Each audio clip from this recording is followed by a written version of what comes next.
First, we are going to talk about. First, we'll talk about HIV and hepatitis infection, followed by leishmaniasis. So we'll subdivide it into HIV and hepatitis B, followed by HIV and hepatitis C. Next slide. Why?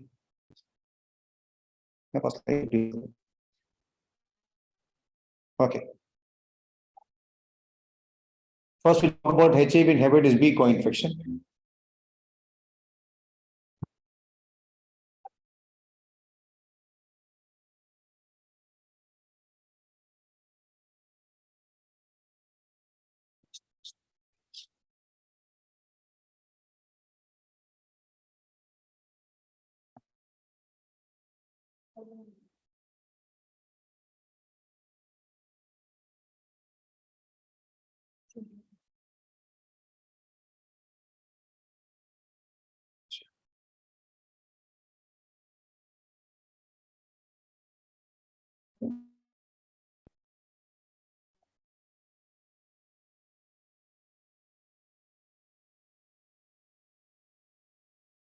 Okay.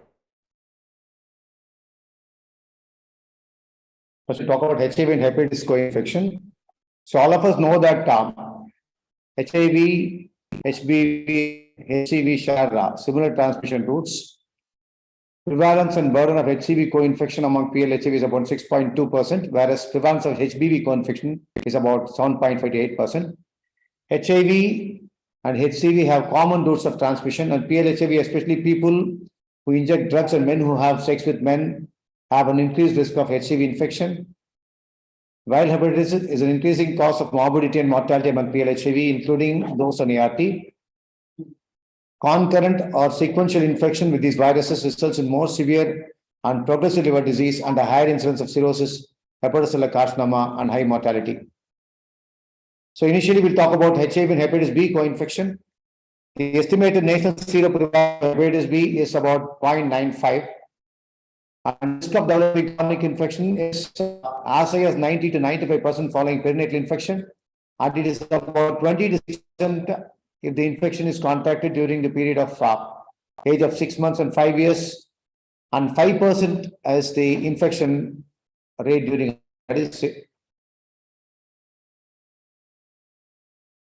Okay. Coming to the natural history among HIV hepatitis B co-infection.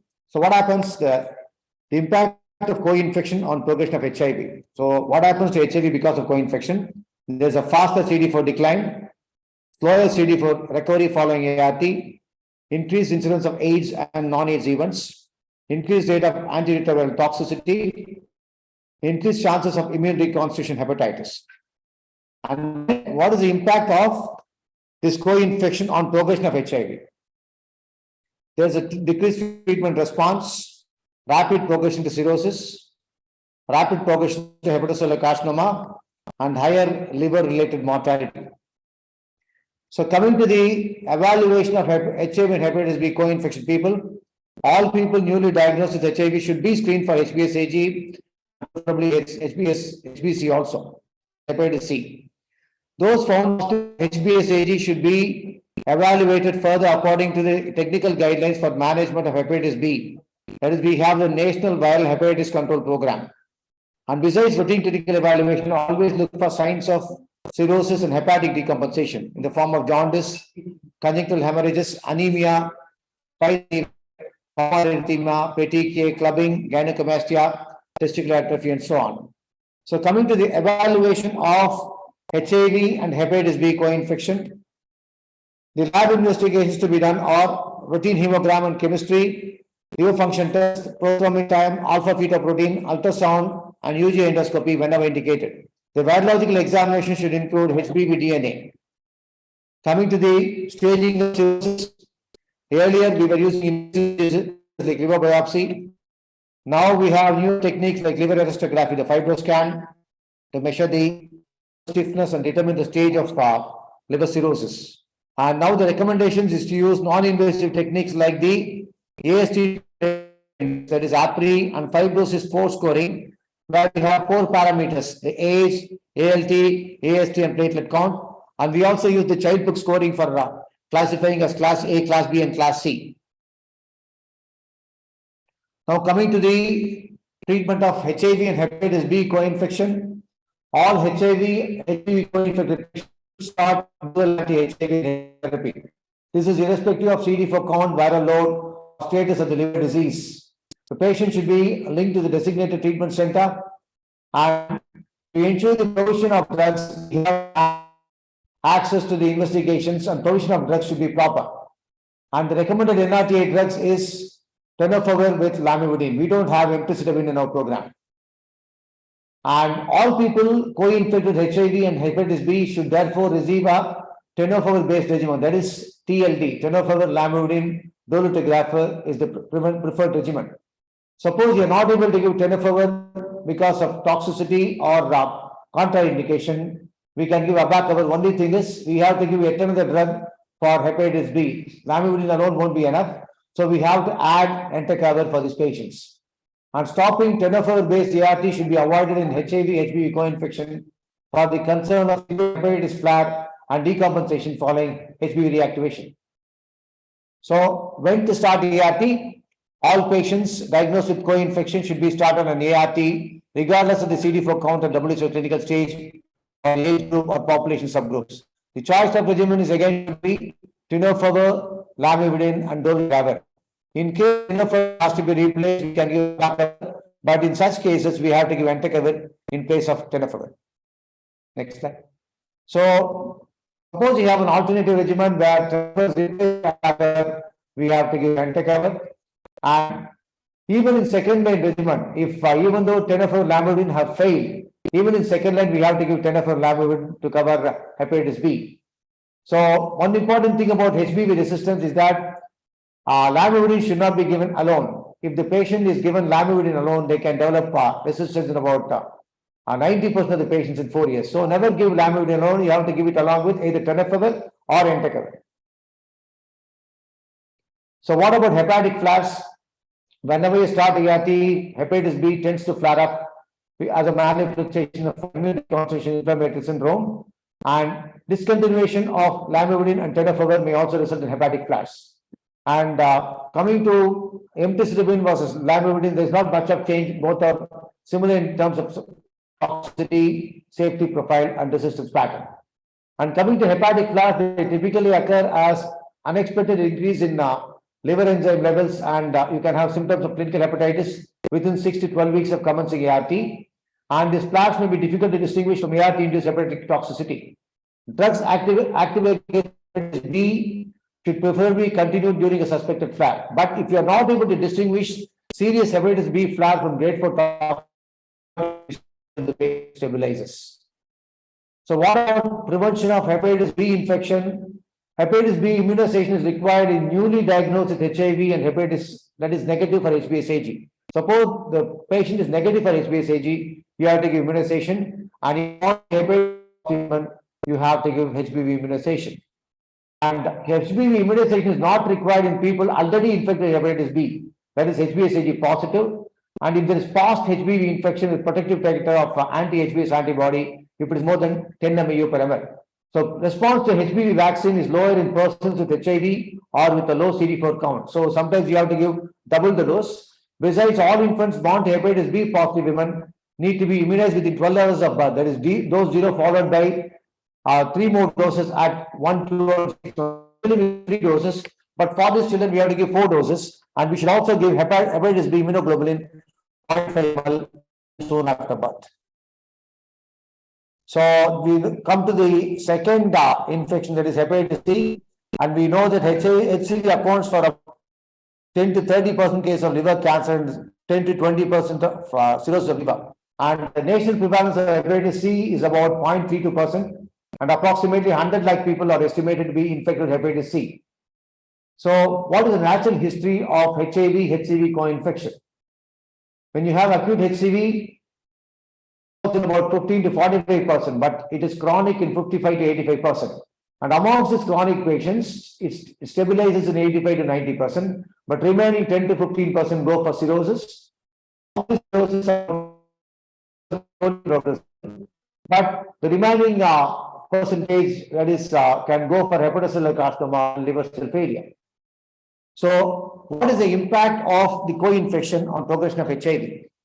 If there is rapid HIV progression because of HCV, impaired CD4 recovery. So the impact it can. So what happens is that if you have HCV infection, it can accelerate the HIV progression and impact the CD4 recovery. So what does it do? What is the impact of the co-infection on HCV? On HCV, it causes accelerated progression to cirrhosis, accelerated progression to decompensated liver disease, and accelerated progression to hepatocellular carcinoma. History among HIV hepatitis C co-infection.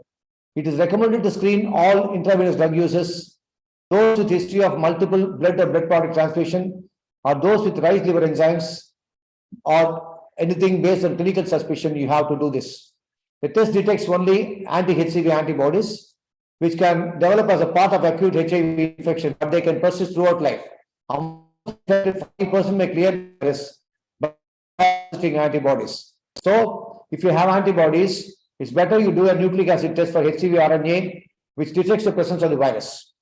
Next slide. So, we remember one thing, even in patients where you have jaundice and you suspect hepatitis C and the anti-HCV antibody is negative, you are justified in doing a nucleic acid test for about 2 weeks, whereas it takes about 8 to 10 weeks for the appearance of HCV antibodies. So, the clinical evaluation of HIV co-infection, you have to do history, physical examination for jaundice, ascites, cirrhosis, and decompensation. And lab tests again, liver function tests, prothrombin time, complete hemogram. We should not forget alpha fetoprotein because we have to look for hepatocellular carcinoma. The other tests are abdominal ultrasound, UG endoscopy, and you assess the liver fibrosis by non-invasive measures like APRI, fibrosis 4, or by fibroscan. So, how do you treat HIV hepatitis C co-infection? Earlier we were using interferon and ribavirin combination therapy. Now we have the newer directly acting. We have sustained virologic response in these patients with DAA. The most remember is that all these drugs act against almost all the 6 genotypes. So you don't have to worry about doing the genotype before starting treatment with DAA. So what is sustained virologic response? Even after the completion of the anti-HCV treatment, even after 24 weeks after that, if the patient has got no RNA copies, that means the patient is having sustained virologic response, is almost equal to cure. The relapse rate is only to the tune of 1%, even in people co-infected with HIV. So all PLHIV should be linked to the treatment or model treatment centers, that is under NV. NVHCP's National Viral Hepatitis Control Program.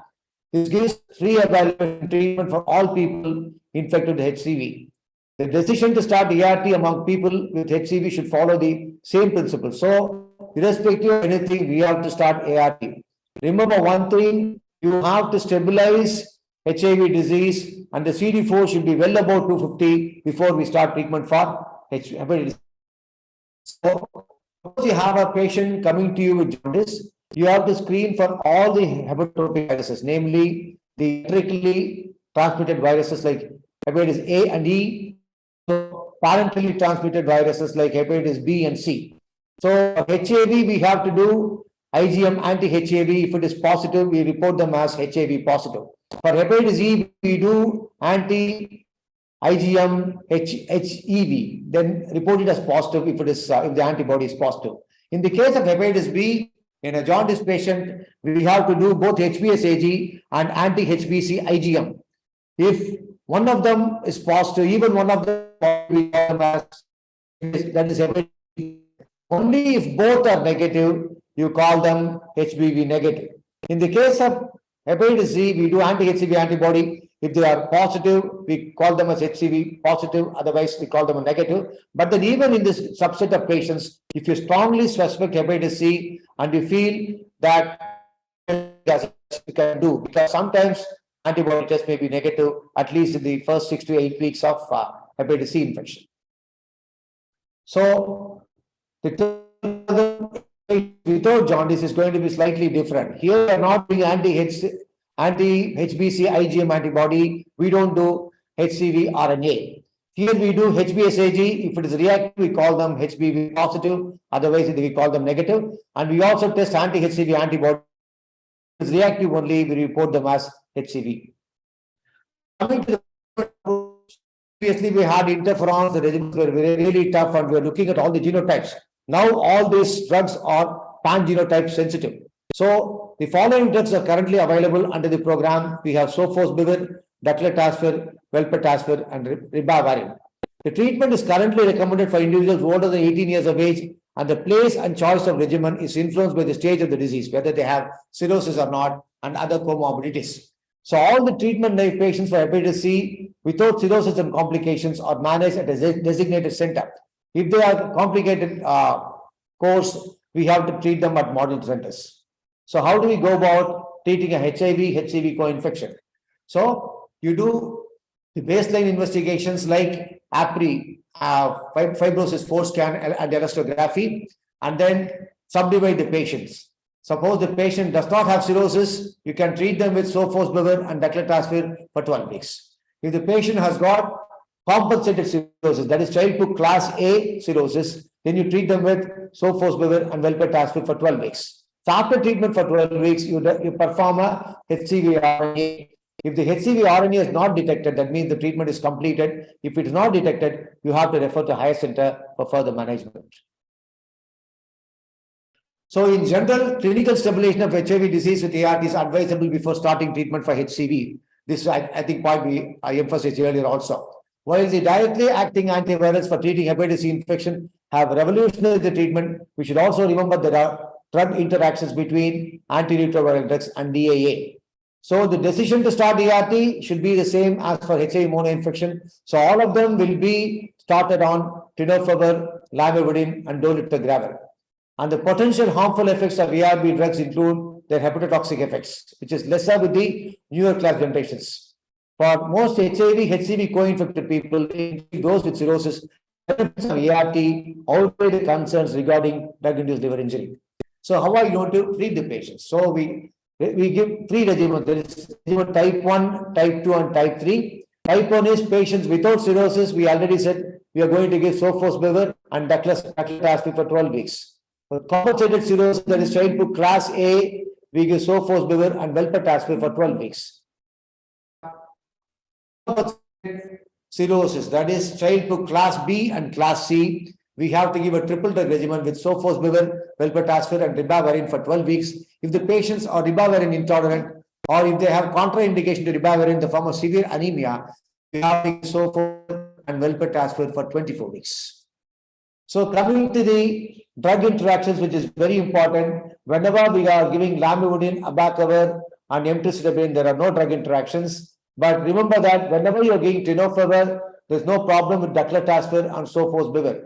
But if you are giving another drug like velpatasvir, you have to monitor for tenofovir toxicity. And unboosted atazanavir, there is no problem. When you are giving boosted PAs or any booster for that matter, when you are giving atazanavir, you have to reduce the dose of daclitaspir. And there is no problem with sofosbuvir. And then when you are giving darunavir or lopinavir, you see to it that whenever you are combining them with velpatasvir, you have to monitor for toxicity. There is nothing to worry for daclitaspir and sofosbuvir. And if you are giving an MNI-based regimen, you have to increase the dose of daclitaspir. And if they are used with tenofovir, you have to monitor for tenofovir toxicity. And there is no drug interaction inhibitors like raltegravir and dolutegravir.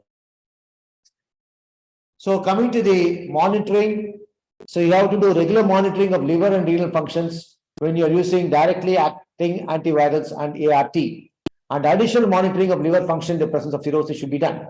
People with evidence of any cytopenias in the form of neutropenia, thrombocytopenia, and anemia require monitoring every 1 to 2 weeks. And as we all know, there is no preventive vaccine for HCV, and there is no perinatal transmission. There is no PPT-CT control for prevention of hepatitis C. And in intravenous drug users, there should be strict maintenance of disposal of needles, syringes, and shots at healthcare settings. And we should also advise safe sexual behaviors. Now we come to HIV and Leishmaniasis. So Leishmaniasis is an infection which we see in four important states in India, namely Bihar, Jharkhand, Uttar Pradesh, and West Bengal. These are the four states where we have a lot of visceral leishmaniasis. And cutaneous leishmaniasis, we are seeing mainly in a few states like Kerala, Himachal Pradesh, and Rajasthan. So coming to the introduction, leishmaniasis is a vector-borne neglected tropical diseases caused by more than 20 species of leishmania. And we can have several forms. The most common one is visceral leishmaniasis or Kala Azar, which is what we are worried about. And then we also have leishmaniasis and cutaneous leishmaniasis. And an estimated 1 lakh cases of new cases of Kala Azar occur worldwide annually. And 95% of the cases occur in 10 countries, and predominantly we see it in India. And annually 6 lakh to 10 lakh new cases of cutaneous leishmaniasis occur worldwide.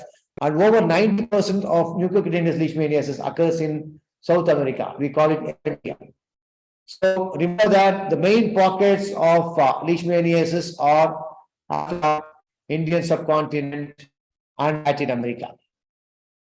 So in India, the burden of disease is mainly due to visceral leishmaniasis with small pockets of cutaneous leishmaniasis in Rajasthan, Himachal Pradesh.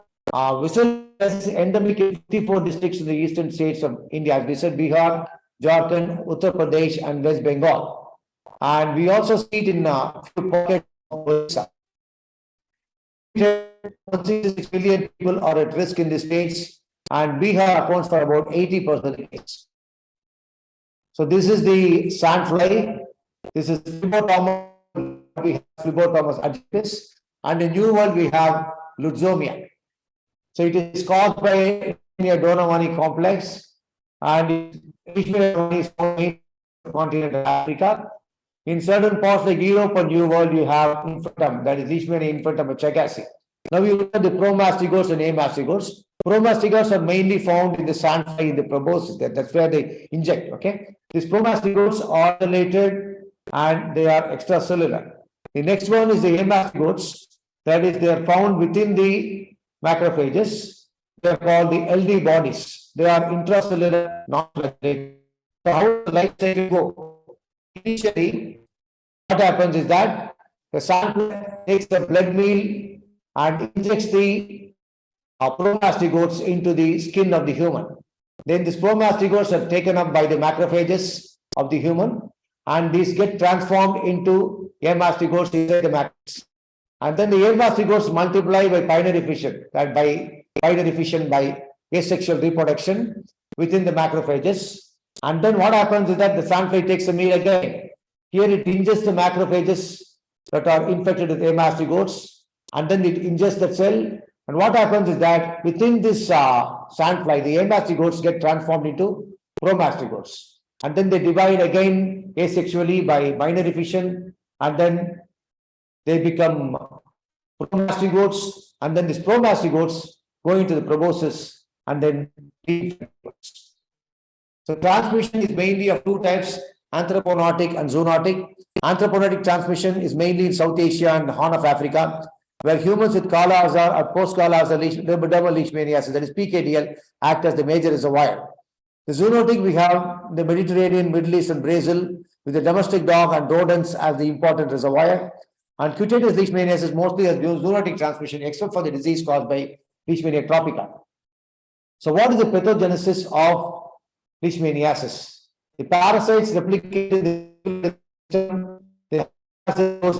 skin, liver, and marrow, and bone marrow infiltration causes pancytopenia. That you can have anemia, neutropenia, and thrombocytopenia. And severe anemia can occur due to various causes. It can occur due to bone marrow suppression, and then hepatic dysfunction, jaundice, and ascites can occur late. And because of thrombocytopenia and liver dysfunction, you can have hemorrhagic complications. Rarely you can have chronic diarrhea and malabsorption due to parasitic invasion of the intestine. So what are the clinical features? Most of the infections are asymptomatic. You have fever with rigors and chills. Sometimes you can have a biphasic fever.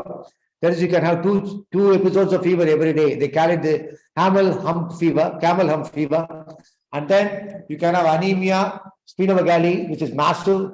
And hepatomegaly is usually mild. You can sometimes have lymphadenopathy, but lymphadenopathy is not common in our part of the world. You can see in some pockets of West Bengal where you see lymphadenopathy. Generally, lymphadenopathy is not common in Indian Kala-Azar. And then you can have bleeding manifestations, jaundice, pancytopenia, and hypergammaglobulinemia. And immunosuppression increases the risk for secondary bacterial infections. So what are the secondary infections we see? We see diarrhea, pneumonia, zoster, scabies, GI infections like amoebic dysentery, bacillary dysentery, and gastroenteritis. So this is leishmaniasis. Incubation period is between 10 days or between 6 months, and clinical features are fever, anemia, weakness, weight loss, and massive splenomegaly. And other features, enlarged lymph nodes not very common in India except in West Bengal. You can have a soft cough, watery diarrhea, pancytopenia, and hypoalbuminemia. The skin is dry, thin, are lost, and there is grayish blood discoloration of the skin of the hands, feet, abdomen, and the color is actually derived from Indian languages, Assamese, Hindi, and Hindustani, and even Urdu. It means black disease or black fever. Patients with Kala are severely immunocompromised, and death occurs from opportunistic or concomitant infections. And what is post-Kala-Azar dermal leishmaniasis? You can have papular or nodular rash, usually on the face. It looks a lot like lepromatous leprosy. You can easily mistake it for lepromatous leprosy. You can see it on the face, upper arms, trunk, and other parts of the body. You can also have lupus-like lesions, erythematous plaques in the butterfly area of the face. Sometimes you can have hypopigmented macules all over the body, especially the trunk and extremities, which are irregular, may coalesce and look like tinea versicolor.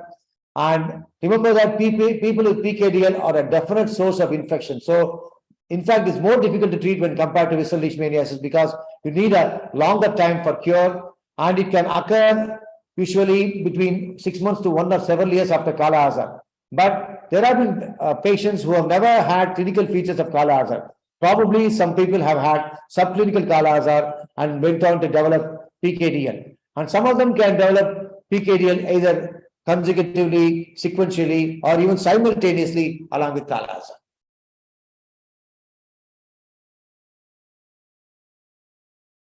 So, coming to visceral leishmaniasis in India, the estimated prevalence is 2.2 to 5.6%.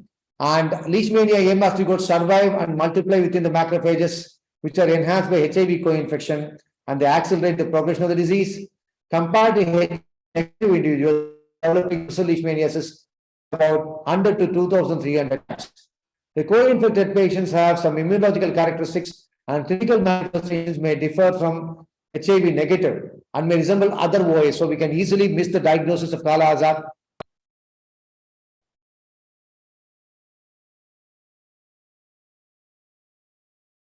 The atypical manifestations is when amastigotes occur in unusual sites like GA and word mucosa, skin, pleura, pericardium, lymph nodes, and you can also have Kaposi sarcoma-like lesions and respiratory tract in co-infected patients.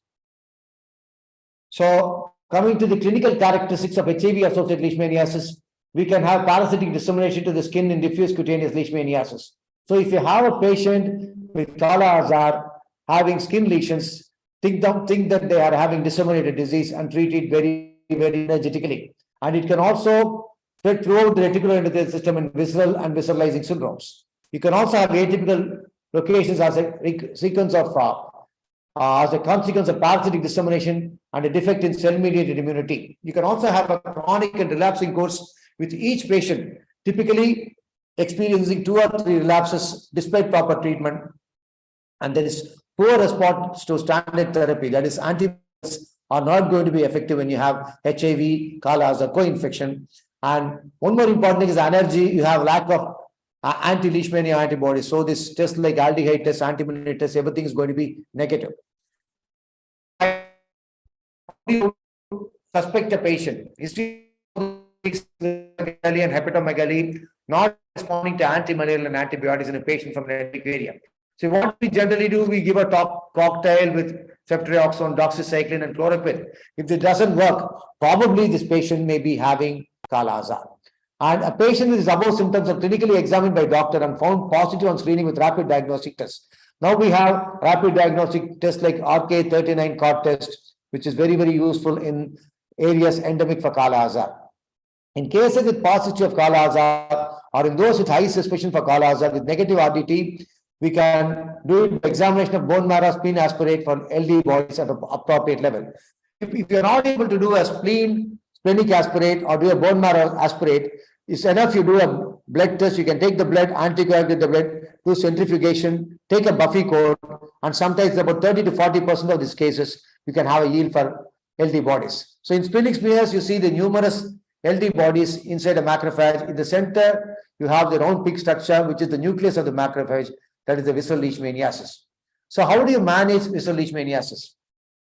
The recommended regimens, first we are going to talk about the regimens in immunocompetent people. They give liposomal amphotericin B 10 milligram per kilogram as a single dose. And there are also combinations of 10 days of intramuscular paramomycin with oral miltefosine. Miltefosine should not be given below the age of 2 years. And for people 2 to 11 years, we give 2.5 milligram per kilogram per day. For 10 kg, we give 50 milligram. 25 to 50 kg, 100 milligram. More than 50 kg, 150 milligram. And we also have amphotericin B, 0.75 to 1 milligram per kilogram body weight per day, daily or on alternate days. The thing is, when you have a visceral leishmaniasis co-infection, treatment varies. You have to give liposomal amphotericin B as the preferred treatment and to give 4 milligram per kilogram body weight per day. That is, you have to give it on days 1 to 5, then day 10, day 17, day 24, day 31 and day 38. So they give 10 doses of liposomal amphotericin when compared to only a single dose. So what do we do for post-Kala Azar dermal leishmaniasis? This is more difficult to treat. We have to give miltefosine for 12 weeks. Generally, we give for 4 weeks in the case of Kala Azar. Miltefosine has not been previously given in PL. Prove that miltefosine is useful in HIV co-infection also, though. So that's why they have started giving miltefosine for PKD in HIV patients. The best treatment is going to be liposomal amphotericin 5 milligram per kilogram body weight per day, 2 times per week. The total dose is 30 milligram per kilogram. We can also be given, but then the dose is going to be 60 to 80 doses, which is going to be very difficult to give. And cutaneous leishmaniasis, we can give intralesional antimonials, azoles, and cryotherapy. Coming to leishmaniasis, the skin lesions persist for months, sometimes years, and they develop within several weeks or months after the exposure, but occasionally appear years later. The lesions evolve from papules to nodules to plaques to ulcerative lesions. They have a raised indurated border and central depression, which can be covered with a scab or the crust. Some lesions can persist as nodules, and it is characteristic of HIV-related visceral leishmaniasis seen in 2 to 12% of patients with HIV leishmania co-infection. And in America, where they call it Espandia, it appears in 2 to 3% of all cases of HIV leishmania co-infection. And all the leishmania species can cause mucocutaneous leishmaniasis. The common places affected are nasal septum and soft palate, but it is usually affected as metastasis from a primary lesion. That is, from a cutaneous lesion, you get a mucocutaneous lesion as a disseminated lesion, but it can also appear sometimes as a primary lesion, and nasal biopsy specimens are commonly needed to elucidate a definitive diagnosis. Thank you.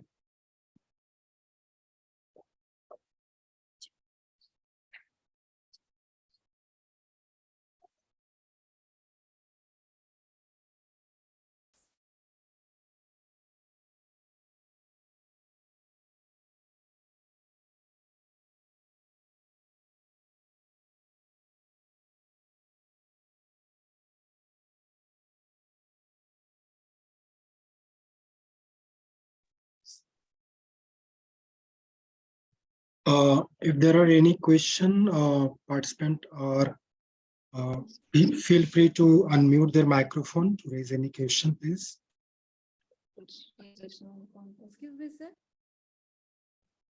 Yeah, directly acting antivirals have different modes of action. In fact, they block you have certain, it is further subclassified into enzyme inhibitors. You've got several enzymes being inhibited. Some act on the nucleic capsid, some act on some of the enzymes. So They have different modes of action. They directly act on the virus by blocking certain areas in the viral core. And you've got any number of drugs. In fact, what the main reason behind the hepatitis B is that in US armed forces, about more than 50% of people are infected with hepatitis C. And in about 1/3 of them, even the mode of transmission is not known. That's why in US, they have given impetus for hepatitis C research, and they've got different modes of hitting the viruses. We have got 6 genotypes. That is 1A and 1B, and then 5 more types. So total 6 genotypes, and they have found drugs that are pan sensitive. So the research has been done mainly because of certain federal problems which they have to address. So the number of deaths for hepatitis C is much more than what we have for hepatitis B, and now the cure rates are excellent. In fact, you have sustained virologic response 24 weeks after completion of treatment, and only 1% of them go for relapse, even in co-infections with HIV. So they have different areas of attack of the antiviral drugs directly. Excuse me, sir. Yes, you are audible. Please go ahead with your question, please. Sir, patients who are on ART and TLD, sometimes we get HBsAg positive. So what to do? Is it a Patients hepatitis B? Don't worry. Yeah. So patients on ART with TLD, if they get hepatitis B, continue TLD. See, the thing is, okay. you're saying hepatitis B or C. What's your question? So like they are on TLD, still they're getting HBsAg positive. Then again, we have to change the regimen or same. TLD and then send them to a model center. Generally, remember one thing: whenever you are getting tenofovir, the chance of in vivo resistance is extremely low. When you are giving lamivudine alone, yes, there's a problem. You can develop resistance in a couple of years. But when you are giving tenofovir, there should not be any problem. If at all you get it very, very rarely, you might have to add entecavir and sending them to a model treatment center where they will do HBV DNA. And if they still find it to be high, if it is more than 2000 units per ml, they will entecavir. And entecavir has got both anti-HIV and HBV action as well. So you have a quadruple regimen for HIV when you're having entecavir. Okay, so thank you. Yeah. So hepatitis B infection HIV now both tenofovir and lamivudine have proven safety in pregnancy. So don't worry about it. You can give tenofovir lamivudine in patients with when is pregnant even with HIV. You can give tenofovir lamivudine for hepatitis B. If they do have high HBV DNA, you can give entecavir, but entecavir is category C, where if the benefits outweigh the risks, you can always add entecavir. So best treatment is TL. You can add entecavir if required. There wouldn't be any problem. And none of these drugs is category D or category X. So tenofovir is B. Lamivudine is C. Now it's slowly becoming B. And entecavir is C. So you can use all these drugs if you have hepatitis B and HIV. And dolutegravir in liver, if the liver enzymes are very much elevated, dolutegravir, like how much you can use, sir? In what liver enzyme, or you can give that okay, you say liver enzymes. If it is more than 2 times the upper limit of normal, we should be a bit cautious. And if it goes more than 5 times, better you stop. Okay. Thank you. Sir, and one more question. So if the patient is on TLD, if he's on ALD due to renal nephrotoxicity, and if it develops hepatitis B. Yeah. So don't worry. So the patient is on abacavir, lamivudine, and dolutegravir for HIV, and they have got only 1 week drug against hepatitis B. You have to add entecavir. Entecavir. Okay. Entecavir has to be added for this patient. Never give lamivudine as monotherapy for hepatitis B. It is horrendous. Either give lamivudine along with another drug, or don't give any drug at all. So nothing. Okay. Okay, thank you. Sir. Due to a clerical error, one HbA1c positive person was given 1 dose of hepatitis B. Nothing will happen. Don't worry. Nothing will happen. So HbA1c is already positive. Patient is, you don't require that. Having given that, it shouldn't be a problem. Any drug dosage adjustment needed, absolutely same dose. We are giving in fact, the dose of lamivudine for hepatitis B is only 100 milligram. But what we are giving is 150 milligram BD for HIV. It is very good coverage for hepatitis B. And tenofovir is an excellent drug. So far, in vivo resistance has not been noted to tenofovir for hepatitis B, though there has been studies of in vitro studies.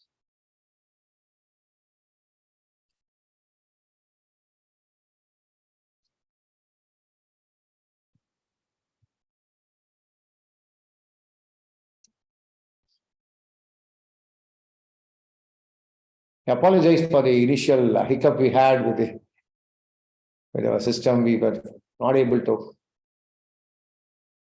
get online easily. We had a lot of struggle.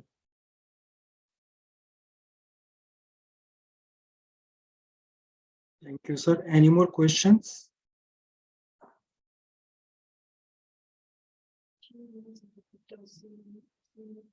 Yeah. Okay. A few renal side effects. Yes. Tenofovir is a drug which we don't usually give whenever you have renal disease. So in these patients, we give abacavir with lamivudine. You have to give according to the creatinine clearance, and you can give dolutegravir. In such patients, we have to cover additionally with entecavir for hepatitis B.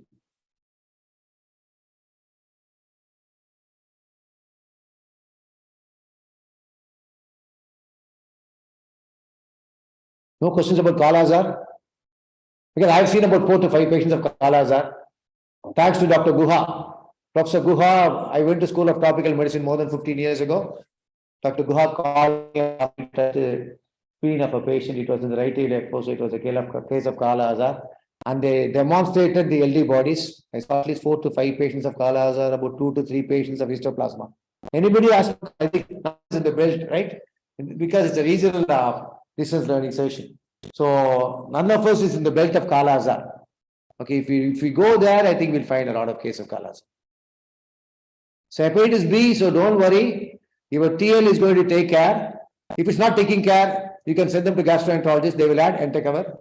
Hepatitis C, don't worry about the genotyping because HIV accelerates hepatitis C disease. It's better to treat for hepatitis C after stabilizing HIV. You can start directly acting antivirals. You can use either daclitaspir or velpatasvir, depending on whether the patient is not having cirrhosis or cirrhosis. Or you can add, suppose the patient is having decompensated cirrhosis, you can also add ribavirin. That's all. Very easy to treat HIV, HCV co-infection. You've got a huge chunk of drugs. Don't worry about the mechanism of action. They have got about 6 to 7 mechanisms of action, each drug acting at a different level. It's going to break our head. Yeah, that's why I didn't memorize it. That's why I couldn't answer the question properly. Excellent. So nice. Yeah. So can you tell us the presentation of those patients, Kala-Azar, Vellore CMC? Anything peculiar? Vinoda?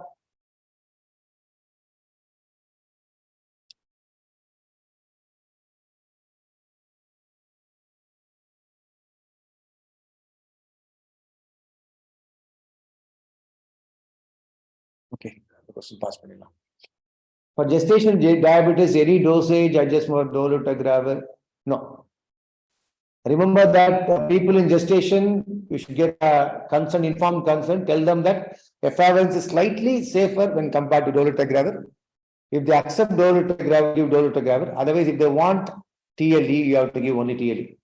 And dolutegravir needs no dosage adjustment for gestation diabetes. In fact, when you're giving dolutegravir, you're supposed to reduce the dose of metformin. But here, generally in gestation diabetes, we are preferring only insulin over metformin. Thank you. Hepatosplenomegaly with anemia. So nice. Was the spleen bigger or liver? Obviously, spleen should be bigger.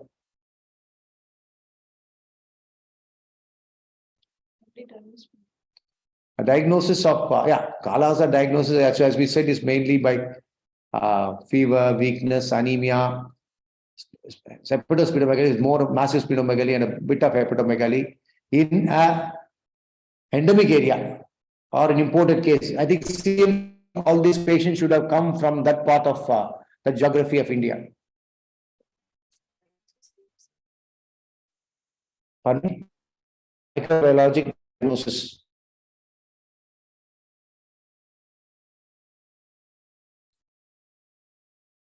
Mainly by a demonstration of LD bodies.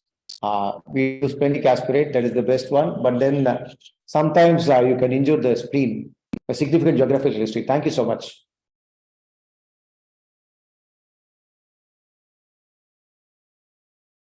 Any more questions?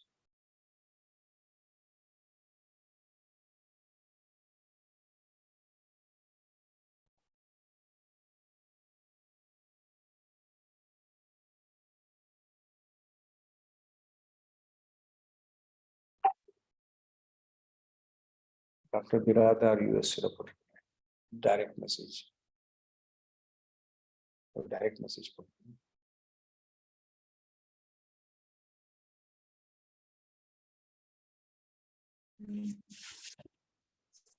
Any more questions? Sir, in mucocutaneous Kala-Azar, we can see perforations, sir, in our palate and. Yeah, that is mucocutaneous. Yeah. So that's actually initially described in this Latin America, South America, where they had Espendia as the classical lesion. Espendia was the name given to that. It was actually a metastatic lesion from a primary cutaneous. But in HIV, it can occur at any time. HIV is such a immunosuppressed disease that you can have cutaneous, you can have mucocutaneous, you can have visceral, everything together. So you can have perforations on the nose, palate, or even tongue. So all these things can occur with leishmania in HIV. Thank you. Sometimes resemble Noma. All of you have heard about Noma. Noma, right? That is the gingivitis is very common in malnourished children. Previously, we used to have Noma, where you have fusous spirochetal infection, many children dying of malnutrition. Kala-Azar, again, in a unfortunate patient, sometimes can go for Noma.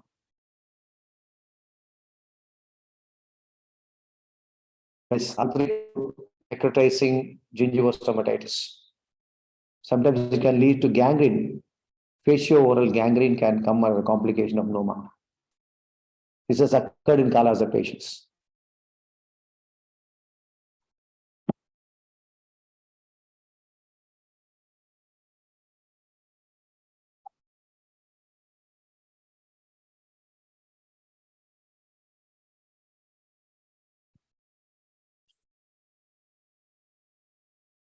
Anything else? Any more questions?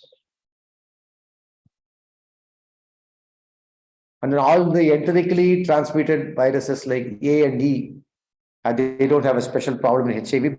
There are some studies of chronic hepatitis E in HIV, but they needs more documentation. And we don't have VF virus, unfortunately. It's a hepatic virus.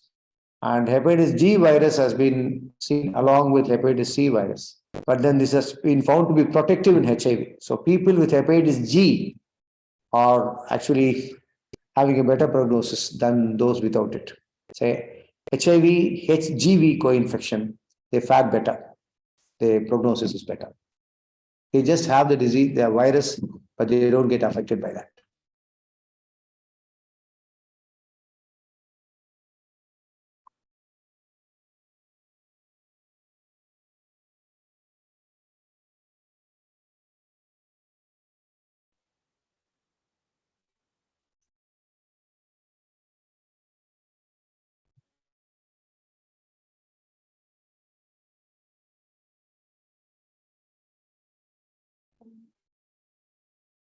Thank you so much. So Yeah. one question, sir, 1 minute, sir.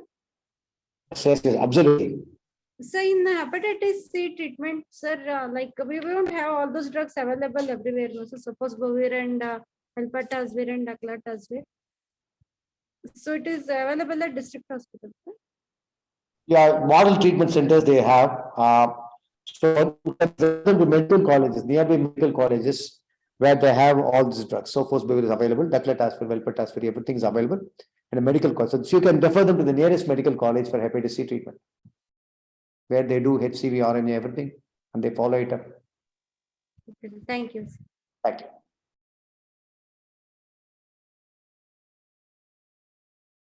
The Piyush has asked the maximum number of questions, right?